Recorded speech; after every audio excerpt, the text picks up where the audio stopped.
After a cold open where pink guards load mostly dead bodies into a crematorium, Squid Game continues with the remaining players, including Ji-hun, his seemingly wealthy friend Sang-woo, the pickpocket, the gangster, the immigrant, and the elderly man. They are given a shocking choice. If most of them vote to leave, the games will end and they can go home.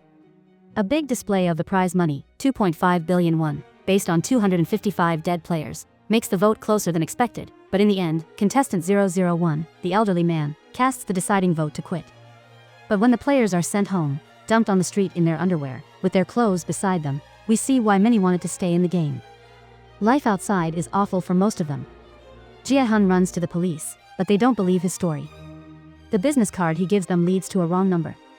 He then finds out his mother is in the hospital with advanced diabetes but refuses treatment because she can't afford it.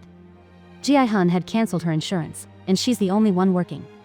The pickpocket, whose name is still unknown, number 067, tries to take care of her little brother, who lives in an orphanage, while she tries to find a way to smuggle their parents out of North Korea.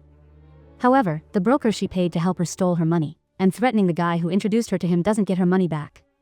The immigrant, Ollie, number 199, is cheated by his boss, who refuses to pay him even though the boss is clearly rich.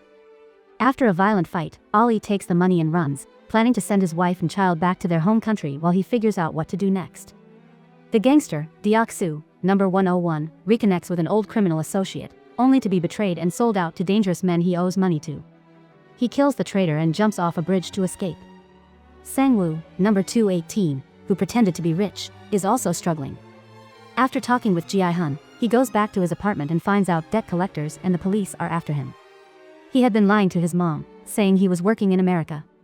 Ji-hun, desperate for money, asks a friend and his ex-wife for help, but they both refuse. His ex-wife's new husband offers money if Ji-hun agrees to stop seeing his daughter, which causes Ji-hun to punch him. By chance, Ji-hun runs into the elderly man again. They share a drink and some cheap noodles, and the old man says something shocking. He wants to go back to the game. He says the real world is even worse than the game. In the end, Ji-hun, the pickpocket, and the others are picked up and knocked out with sleeping gas, ready to return to the game. However, the pickpocket is faking being asleep to try and learn where the game is held, while a cop named Hwang Jun-ho, who believes Ji-hun's story, is following the van to find the location of the game. If you enjoyed this recap, don't forget to hit the subscribe button and stay tuned for more exciting content. We've got amazing recaps and much more coming your way, so make sure you're a part of our journey.